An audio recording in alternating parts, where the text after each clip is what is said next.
이렇게만 끝내는 것보다 장단점에 대해서 얘기를 해보는 것도, 우선 일반 대학교의 장점에 대해서 말씀드리면, 일단은 정규 대학교잖아요. 정규 대학교이다 보니까 국가장학금이나 학자금 대출이나 부모님들 회사에서 학비 지원을 해주는 프로그램들이 있어요. 이런 것들이 너무 잘 됩니다. 그래서 본인이 조금만 열심히 하면 거의 대학교를 무료로 다닐 수 있죠. 국가장학금 그 학생에 해당이 되면은 열심히 해서, 그죠? 그리고 학위도 너무 좋죠. 일반 학사 학위를 가고. 그리고 이제 학위에 대해서 잠깐 설명을 드리면, 어쨌든 일반 학사 학위를 이수해야지 그 다음에 석사나 박사의 과정을 공부할 수 있잖아요. 그러니까 대학원에 갈 수 있다는 얘기예요. 그래서 내가 본인이 나중에 교육자 중에서 학원 강사나 엔터테인먼트 트레이너 그 이상으로 난 대학교 교단에 서보고 싶다 라고 하면 석사나 박사 학위가 필수거든요. 그냥 외래 강사는 할 수 있어요. 근데 그 학교에서 우리가 정교수라고 하시는 분들이 있잖아요. 정년이 보장되는 이런 분들이 되려면 대학원 필수이기 때문에 4년제 이상을 가야 되니까 일반 대학교 굉장히 메리트가 있겠죠. 좋습니다. 그리고 이제 전문대학교의 장단점에 대해서 설명해드리면, 전문대학교는 일반 대학교랑 똑같아요. 똑같이 학비 지원에는 굉장히 유리한데, 장점이 될 수도 있고 장점이 될 수 있는 게 뭐냐, 빨리 졸업한다는 겁니다. 요즘에는 많이 바뀌어서 예전에 2년 만에 졸업했거든요. 요즘에는 본인이 희망하면 3년 만에 졸업할 수도 있어요. 그쵸? 예전에는 2년에 졸업했고, 요즘은 학교마다 다른데 3년제도 있어요. 전문학사. 근데 그 일반 학사학위는 아니고. 그래서 빨리 졸업하고 빨리 취업하는 게 목적이다 라고 하는 분들 있잖아요. 제가 아까 잠깐 설명을 드렸는데, 취업을 했을 때 예를 들면 이런 게 있어요. 엔터테인먼트 트레이너나 안무가나 댄서가 되기에는 학위는 중요하지 않아요. 애초에. 고등학교 졸업하고 나서 또 바로 할 수 있는 거야. 그럼 전문대를 안 나와도 돼. 혹은 학원 강사나 초중 고등학교 방과후 강사 같은 거 하시는 분들 계시잖아요. 이런 분들 같은 경우에는 필수입니다. 전문대학교 이상이. 그러니까 나는 실무적인 부분을 빨리 키워가지고 빨리 취업을 하고 싶어 라고 하시는 분들은 전문대도 괜찮은 선택입니다. 근데 이게 또 저는 단점이라고 생각을 하는 게, 저도 이제 많은 학생들이랑 교류를 하고 대화를 나누고 있는데, 1학년 때 대학교 들어가잖아요. 너무 재밌습니다. 들어가면 MT하죠. 새로 선후배 관계 만나죠. 대학교 캠퍼스 너무 재밌으니까 놀죠. 또 대학교 갔으니까 뭐 클럽도 가겠죠. 예를 들면 술도 마시고 놀 거 아니에요. 성인이 돼서 놀 수 있는 것들을 한단 말이에요. 근데 1년이 눈을 감았다 뜨니까 사라질 거야. 그러면 2년째면 어떻게 되는지 아세요? 그 다음에 바로 취업 준비해야 됩니다. 그러니까 내가 뭔가를 배운 거는 모르겠는데 시간이 지나가니까 바로 취업 준비를 해야 돼. 그래서 이것 때문에 두려워하는 친구들이 꽤 있어서 나중에 4년제로 편입을 하는 친구들이 있거든요. 그래서 전문학사학위의 단점이라기보다는, 전문대학교를 갔을 때는 본인이 1학년 때부터 정말 노는 거 필요 없이 지식을 쌓지 않는 이상은 정신 차리고, 이게 약간 교육에 메마를 수 있다, 배움에. 그래서 그런 부분이 단점이 될 수도 있겠다. 이거는 약간 죄송하지만 제 생각입니다. 여러분들이 편하게 선택하시면 될 것 같고요. 하지만 전문대도 굉장히 좋은 시스템이기 때문에 추천을 하긴 합니다. 여러분들이 편하게 생각하시면 될 것 같아요. 딱 놀 건 놀되 할 건 하고, 우리는 또 댄서들의 또 그런 자유로움이 있잖아요. 자유롭게 노는 거 좋은데 또 자유롭게 몸만큼 책임감 있게 하는 이런 습관이 있으면 좋을 것 같아요. 좋습니다. 전공대학교는 일반 대학교랑 거의 똑같다고 생각하시면 돼요. 거의 똑같은데, 단점이라기보다는 학비 지원 중에서 국가장학금의 제2 유형이라고 있어요. 거기에 해당이 안 되는 걸로 알고 있습니다. 하지만 대부분 되기 때문에 이 부분은 알아야 될 것 같고, 학위는 정상적으로 평생교육법에 의해서 전문학사학위를 받기 때문에 일반 전문학사학위랑 동일합니다. 그리고 지금 어쨌든 실용무용에 대한 설명을 하는 거잖아요. 근데 지금 실용무용에서 제일 핫한 대학교들 중에 하나가 백성예술대학교거든요. 근데 백성예술대학교도 전공대학교입니다. 그래서 가면은 본인 말고도 굉장히 핫한 친구들이 많이 있을 거예요. 그래서 친구들한테 배우는 것들, 그러니까 교수님한테 배우려고만 대학교를 가는 건 아니거든요. 핫한 친구들이 많이 있다는 게 장점이 될 수 있는 거죠. 친구들한테 더 자유롭게 배울 수 있는 거예요. 전공대학교도 평생교육법이라는 그 틀에 너무 갇혀서 비판적으로 보지 말고 긍정적으로 생각하는 거 좋은 방법인 것 같아요. 만약에 진짜 현실적으로 국가장학금 제2 유형에 해당이 안 된다, 뭐 이런 제약들만 없으면은, 반대로 말하면은 이것만 해결돼도 갈 수 있는 대학교.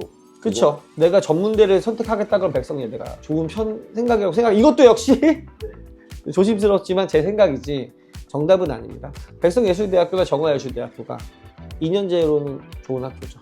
그리고 콘서바토리, 이거는 단점이 꽤 있습니다. 장점만 있지 않아요. 단점만 있어요. 장점은 아까 얘기했듯이 학위가 일반 대학교 학위랑 동일하게 나와요. 다만 평생교육법이잖아요. 그래서 하지만 학위의 효력은 동일하다는 거죠. 근데 어떤 단점이 있어라고 하면, 첫 번째가 학위가 아니라 학비에 대한 문제입니다. 첫 번째가 학비에 대한 문제죠. 국가장학금 전혀 안 됩니다. 전혀 안 돼요. 그래서 대부분의 학교들이 콘서바토리는 자체의 장학금 시스템을 되게 많이 만들어놨어요. 뭐 실기장학생이나 성적장학생이나 이런 개념으로 해서 많이 만들어놔서 그리고 또 단점이 학자금 대출도 안 돼요. 국가에서 되긴 해요. 되긴 하는데 굉장히 어렵게 받습니다. 제가 주변에 보니까. 그나마 좀 편하게 받을 수 있는 콘서바토리들이 있는 걸로 알고 있어요. 뭐 한양대도 편하게 받을 수 있는 콘서바토리 중에 하나거든요. 그래서 편하게 받을 수 있지만 그래도 나라에서 해주는 학자금 대출이 아니라 은행이랑 연계를 해서 하는 대출 뭐 이런 식으로 하기 때문에 대출이 가능은 하다. 그러나 학비 지원이나 국가장학금은 거의 힘들다. 근데 이게 어떤 개념이라고 생각하면 될 것 같냐면 한림예고라고 있어요. 되게 유명한 학교잖아요. 근데 사실 그 학교도 대안학교거든요. 왜냐면 평생교육법을 가르치니까. 그래서 그 학교 학생들은 다 본인이 사비로 학비를 냅니다. 보통은 요즘엔 고등학교까지 다 나라에서 지원해 주잖아요. 근데 그 친구들은 또 올바른 교육을 배우기 위해서 본인이 원하는 교육을 하기 위해서 꿈을 이루기 위해서 그 학교를 선택한 거죠. 그만큼 학비를 지불하는 거니까 콘서바토리도 같은 개념이라고 생각하면 될 것 같아요. 그래서 콘서바토리도 단점을 얘기했지만 장점은 일반 학사학위랑 동일한 학사학위를 받는다. 두 번째는 수업이 훨씬 더 풍성합니다. 아무래도 조금 고등교육법이라는 제약 외의 수업들을 하기 때문에 조금 더 그 학생들이 원하는 트렌드한 교수진들이 많이 배치가 되어 있습니다. 다양하게. 그래서 교육 환경이 좀 더 좋고 시설도 꽤 좋은 학교들이 많이 있고요. 그리고 캠퍼스 생활은 일반 학교랑 동일하게 해요. 예를 들면 이런 거죠. 오해하시는 분들은 다른 건물인 줄 알아요. 아예 다른 지역인 줄 아는데 같은 캠퍼스를 사용할 수 있습니다. 일반 학생들이랑 동일하게. 그래서 캠퍼스 생활이나 학교 축제나 이런 것도 일반 대학교와 동일하게 하니까 재밌지 않을까 생각을 해서 동아리 활동도 가능하고요. 근데 안 되는 학교도 있다고 들었는데 대부분은 가능하거든요. 그래서 그것도 한번 조사를 해보시면 알 것 같아요. 그래서 제 제자들도 저는 동국대랑 한양대에서 수업을 하잖아요. 그 친구들도 그 학교의 동아리들을 활동을 하면서 또 학교 생활을 하니까 또 재밌어 하더라고요. 그런 것도 또 우리가 대학교에 가는 목적 중에 하나니까. 그럼 전문대나 전공대 같은 경우에는 확실히 그 체급이 작다 보니까 캠퍼스라든지 이런 게 조성이 잘 돼 있는 것도 있고 안 돼 있는 것도 있나요? 그쵸, 정확합니다. 사실 일반 대학교도 마찬가지고요. 전공대학교도 마찬가지고 여러분들이 학교 시험을 꼭 보러 가세요. 그래서 내가 이 학교를 갈 생각이 있다 없다를 빨리 정하지 말고 시험을 보면서 실력을 쌓은 다음에 시험을 어차피 봐야 되잖아요. 시험을 보면서 결정을 해도 되거든요. 캠퍼스가 되게 좋은 학교도 있지만 캠퍼스가 미약한 학교도 있고요. 또 학교에 가서 그 도우미분들이 선배님들 아니겠습니까? 선배님들한테 물어보세요. 여기 강의실은 몇 개예요? 뭐 춤을 출 때는 불편한 거 없어요? 이런 거 물어보고 대학교 생활은 어때요? 물어봐도 정말 대부분의 도우미분들은 너무 잘해줄 겁니다. 너무 잘 설명해 줄 거니까 한번 그런 걸 물어봐서 알아보면서 대학교를 하나하나 짚어가는 게 좋지 않을까요? 네, 좋습니다. 그래서 한 이 정도로 장단점이 정리가 됐고요. 만약에 원장님이 이제 20살로 돌아가서 만약에 다시 학교를 간다 네, 라고 했을 때 어떤 조건에 있는 학교들을 가실 건지 진짜 솔직하게 말씀드리겠습니다. 네. 제가 지금 20살로 돌아가잖아요. 네. 2024년에 20살이야. 그때는 네. 대학교가 없었으니까. 네. 그때는. 네. 돌아가면 주변에 어떤 얘기를 많이 이제 팔랑팔랑 할 것 같아요. 팔랑이라서 네. 주변 친구들 얘기에 더 많이 끌릴 것 같긴 한데 제 지금 머리를 가지고 간다. 제 뇌를 가지고 간다. 네. 그러면 무조건 콘서바토리든 일반 대학교든 4년제를 갈 것 같아요. 뭐 이유가 뭐예요? 제가 올해로 42 아닙니까? 네. 이제 2025년에 42이 됩니다. 드디어. 네. 제 주변 댄서들이 방송을 하고 한창 활동을 할 때는 학위가 필요한 걸 못 느끼죠. 네, 그렇죠. 왜냐면 20, 30대에는 실력만으로도 가질 수 있는 직업이 있거든요. 그러니까 뭐 댄서나 안무가나 이런 것들은 내가 춤만 잘 춰도 할 수 있는 직업이긴 하잖아요. 그리고 그 돈으로 어느 정도 잘만 하면은 어느 정도의 수입을 얻을 수 있고. 근데 40대 여러분들이 한번 주변에 찾아보시면 40대 이후에 댄서분들이 몇 분이나 계시지? 어떤 식으로 활동하고 계실 찾아보면은 굉장히 인원이 적어졌죠. 30대에 비해서 댄서로 활동하시는 분들이 확실히 적잖아요. 이분들은 선택의 폭이 좁아질 수밖에 없어요. 근데 학위가 있잖아요. 네. 그러면은 교단에 쓸 수 있고, 그리고 대학교에서 꼭 안 하더라도 저도 관공서에서도 수업을 하거든요. 관공서가 어떤 거냐면 문화재단, 청소년 수련관, 시청 이런 데서 수업을 하면은 학위에 따라서 강의료가 바뀌어요. 그러니까 내가 같은 1시간 노동을 했을 때 얼마인지 구체적으로 말씀드릴 수 없지만 고등학교 졸업자와 전문대 학위가 아마 거의 한 1.5배에서 2배 정도 차이 날 거예요. 1시간이라고 치면. 근데 또 전문대학교 졸업자랑 일반 학사학위 하는 사람이랑은 또 1.5배에서 2배 정도 차이가 날 거고요. 또 대학원 나온 사람도 그렇게 차이가 날 거고요. 이러다 보니까 같은 노동을 하더라도 벌어들이는 수익이 다르니까 내가 시간을 살 수 있는 거고 그 시간을 통해서 다른 거에 대한 자기 개발을 하면서 또 성장할 수 있는 거고 그러다 보니까 저는 대학교 혹은 대학원까지 가는 걸 추천합니다. 40대 이후의 삶도 생각을 해야 되잖아요. 저도 근데 여러분들의 시절이 있어서 아는데 저도 그랬었죠. 안 올 것 같았습니다. 40대가. 그래서 하지만 이왕 대학교 가는 거 그런 것까지 고려해서 가는 게 좋지 않을까 생각을 하고요. 근데 이게 정답은 아닙니다. 또 제 제자 중에서는 어떤 친구는 전문대를 가서도 굉장히 열심히 잘해서 지금 현재 트레이너나 안무가가 된 친구가 있기 때문에 정답은 아니고 그래서 제 생각을 말씀드리고 극히 개인적인 생각입니다. 또 그런 것도 있잖아요. 어르신들이 보기에 조금 불편한 부분들이 있잖아요. 뭐 너는 콘서바토리, 뭐 너는 전공대. 학력과 학벌이라는 그러니까 학력은 뭐냐면 우리나라에서 공식적으로 인정해 주는 거지. 그래서 예를 들면 학사학위를 딱 받아서 줘. 이거는 학력인 거예요. 근데 학벌은 뭐냐면 문화입니다. 문화. 야, 너 서울대 갔다며? 어느 과인지 들어보지도 않아. 그냥 서울대 갔어. 와! 이렇게 막 난리가 나. 뭐 학위 이런 거 관심도 없는 사람이지만 쟤 카이스트 갔어? 뭐 난리가 나. 그냥 문화. 쟤 그냥 당연히 공부 잘했겠지? 뭐 이런 식으로. 근데 실제로 공부 잘하시는 분들이 가는 게 맞잖아요. 그러니까 콘서바토리를 나오면 학벌로 인정받을 수는 없어요.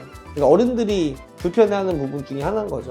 그러니까 예를 들면 이거죠. 얼마 전에 뭐 연애 프로그램에서 어떤 분이 저 무슨 예를 들면 이거 그대로 말 안 하겠지만 예를 들면 저 한양대 나왔어요 이렇게 얘기한 거예요. 근데 댓글로 난리가 났습니다. 야 거기 한양대 본캠이 없잖아. 너 에리카 나온 거 아니야? 이렇게 난리가 났어요. 이게 바로 학벌의 문화죠. 근데 그분은 거짓말한 게 아니에요. 에리카든 본캠이든 한양대 나온 거죠. 근데 우리 인식에는 에리카가 한양대보다 공부 못한 애들이 가는 거야 라는 인식이 있으니까 너네들 그렇게 얘기하면 안 되고 한양대 에리카로 꼭 얘기해 라고 얘기하는 거죠. 사실 근데 그게 문화의 차이지 이 친구가 취업할 때는 한양대 에리카라고 쓸 필요가 없어요. 굳이 내가 왜 한양대 에리카라고 씁니까? 한양대라고 쓰지. 근데 이렇게 사회적 공격을 받는다는 건 아직까지 우리나라는 학벌 문화가 있다라는 거죠. 그래서 이 부분을 고려를 해야 되는 거고 근데 저는 이 업계에 오래 있었던 사람이잖아요. 근데 이 업계에서 춤으로 취업을 하고 교육자가 되고 디렉터가 되고 안무가가 되고 이런 생각이 있으면 학벌은 없습니다. 오히려 콘서바토리지만 박수 쳐줘요. 예를 들면 경쟁률에 대해서 제가 말씀을 안 드렸는데 제가 가볍게 조사한 게 있거든요. 근데 제가 알기로는 서경대학교가 38대 1 정도 돼요. 그리고 서울예대가 38대 1 정도 돼요. 그리고 백성예대가 10대 1 정도 돼요. 너무 많이 그러면 차이가 나는 거야 라고 생각할 수 있잖아. 서울예대랑 서경대가 훨씬 더 세 보이잖아요. 근데 우리가 그걸 잘 파고들어야 되는 게 서경대는 20명밖에 안 뽑아요. 20명. 그러니까 30명 정도 뽑아요. 쉽게 얘기하면. 그러면 30몇 대 1이면 30명이라 그래도 900명이 지원한 거잖아요. 근데 작년에 백성예대가 190명 뽑았거든요. 그러면 10대 1이면 1900명. 그렇죠? 사실 더 많은 니즈는 이거고 더 놀라운 거는 제가 알기로 오늘 촬영하는 날이 12월 26일이죠. 촬영 날인데 한양대학교 콘서바토리 실용무용 전공 코리오 전공이 100명 지원했는데 6명 뽑았어요. 이번에 12월에. 경쟁률은 사실 콘서바토리도 일반 대학교 못지 않아요. 이거 제가 오해할 수 있어서 말씀드리는데 코리오 전공만 얘기한 거고 전체 모수는 또 똑같이 많으면 700명에서 1000명 같이 이렇게 봅니다. 근데 어쨌든 전공 하나만 예를 들었는데 그 정도로 이 콘서바토리라고 하더라도 이 업계에서는 들어가기 어려운 학교들이 있어요. 이 학교들은 제가 말씀드리면 차별이 될 수 있으니까 한번 조사해 보시면 될 것 같고요. 그런 학교들이 있어서 콘서바토리라고 해서 춤 못 추는 애들이 가는 거야? 직업에 관심 없는 애들이 가는 거야? 이런 거 절대 아닙니다. 이 세계에는 또 이 세계에 또 생태계가 있다. 그러면은 친구들이 전체 모수라든지 이런 거를 알아볼 길이 없잖아요. 이게 아주 좋은 지적이에요. 전체 무엇이라든지 알아볼 길이 없는 이유가 있습니다. 왜 그런 거예요? 일반 대학교는 공개를 해요. 그러니까 알아볼 수 있어요. 공개를 하게 돼 있어. 근데 콘서바토리는 꼭 해야 돼가 아니에요. 그러니까 경쟁률에 자신 있는 학교들은 공개를 하거든요. 경쟁률에 자신이 없으면 굳이 할 필요가 없는 거죠. 경쟁률만 공개를 하는 건가요? 경쟁률만 하지가 않고 몇 명이 모여서 몇 명이 응시했다. 네. 그래서 몇 명 뽑았다가 있으니까 경쟁률이 같이 공개를 하는 거죠. 네. 근데 만약에 이제 본인이 더 유리한 쪽으로 말을 하기 위해서 입시 설명회나 이럴 때 우리는 20대 1이다, 36대 1이다 이렇게 말을 했지만 뭐 전체 모수는 작은데 그쵸. 네, 그런 부분들이 있는 건가요? 그럴 수 있죠. 그러니까 뭐 예를 들면 38대 1이라고 했는데 어떤 학교는 10명 뽑거든요. 네. 그럼 500명도 지원 안 한 거예요. 아, 500명도 지원 안 한 거는 거의 사실은 굉장히 적은 숫자가 제 입장에서 지원하는 느낌이거든요. 춤추는 친구들이 이렇게 많은데 저희 학원에도 100명 가까이 있는데 한 보통 1년에 춤을 춰서 입시하려는 친구들이 제가 알기로는 2,000명에서 3,000명.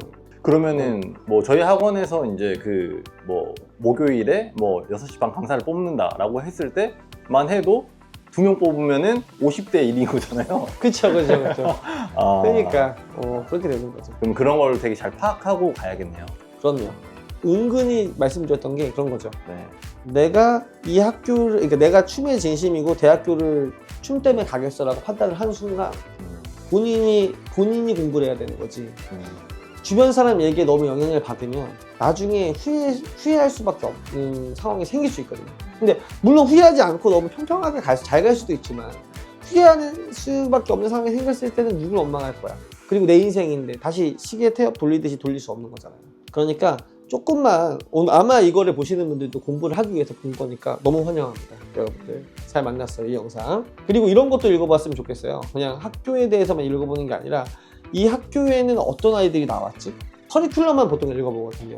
졸업자들이 뭐를 하고 있지? 정말 취업은 잘 되는 학교인가? 왜냐면 어쨌든 연결고리 중에 하나잖아요. 근데 저 그런 것도 궁금해요. 되게 유명하신 분들도 졸업자가 나왔다. 이거는 뭐 말 안 해도 알잖아요. 근데 명수, 취업에 대한 명수가 있는데 그거를 높게 이야기해가지고 근데 알고 보니까 취업한 데가 되게 막 그럼요. 별로 안 좋고 이런 데가 있잖아요. 네, 사실 당연한 건데 어떻게, 예를 들면 전문대 졸업했어요. 몇 살인지 아십니까? 22이에요. 22이 어떻게 번듯한 직장에 취업을 합니까? 일반 대학교 나왔어요. 그러면 24, 5이에요. 군대 갔다 오면 26, 7이라고 쳐도 어떻게 번듯한 직장에 취업을 합니까? 여러분들이 생각하는 막 그런 판타지가 있을까요? 유토피아가 있을까요? 그건 말이 안 되지. 그럴 거면 왜 대학원이 있을까요?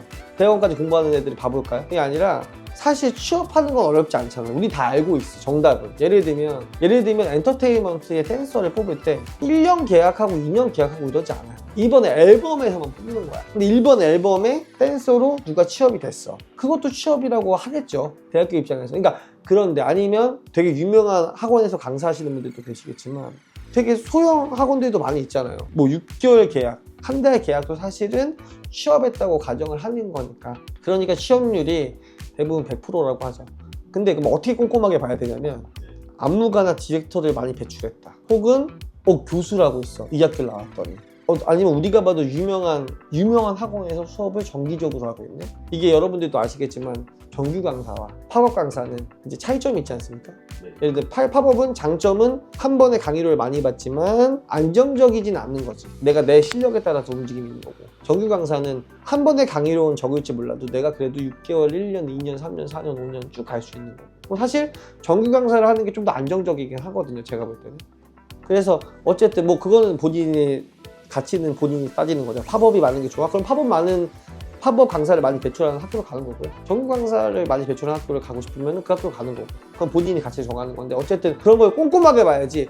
취업률 100%, 뭐 예를 들면 전국 1위 뭐 이런 거는 순간적으로 주식과 같아. 순간적으로 1위 했다가 2위 될 수 있는 거잖아. 그러니까 그거는 뭐 믿을 필요 없고. 그리고 저는 정답은 아닌데 만약에 아니 공격 들어오면 안 되겠습니다. 그래서 이제 뭐 정리를 하면은 안무가나 디렉터를 많이 배출했는지를 체크를 하고, 그 다음에 학교 나와서 본인이 그 학교의 교수가 된 케이스들을 찾아보는 게 더 좋은 지표다. 그렇죠. 그러니까 사실 그 학교를 나와서 그 학교 교수 되는 게 제일 어렵거든요. 그거는 아니더라도 다른 학교 교수라도 하시는 분들이 있어요. 그런 분들이라도 그 학교 나오신 분들도 하시는 분들이 계시고, 그거는 뭐 일단 찾아보는 거죠. 우선 오늘 내용의 포인트는 첫 번째, 콘서바토리와 정규대학교의 차이가 뭐냐라고 질문을 많이 하시니까 이것만 딱 말씀드리면, 학위는 동일한 학위를 받는다. 단지 학비 지원이 잘 안 된다, 콘서바토리는. 이런 거를 가장 포인트로 가져가시면 될 것 같아요. 학력은 인정이 되나 학벌로 인정받는 건 어렵다. 하지만 취업에 유불리는 없습니다. 요거까지는 가져가셔야 될 것 같아요. 댄스 신인이라고 말씀을 드리는 거예요. 우리가 만약에 현대 포스코 들어가려고 하는데 예를 들면 저 한양대 나왔어 이렇게 얘기했다가는 약간 잘못될 수 있어요. 근데 댄스 계열에서는 오히려 박수 쳐줍니다. 콘솔 배터리도 상관없습니다. 일반적인 상황과 많이 다를 수 있다. 네, 네. 이상으로 실용무용 대학 입시의 모든 것 종료하겠습니다. 추가로 궁금한 거 있으시면 댓글 부탁드리겠습니다.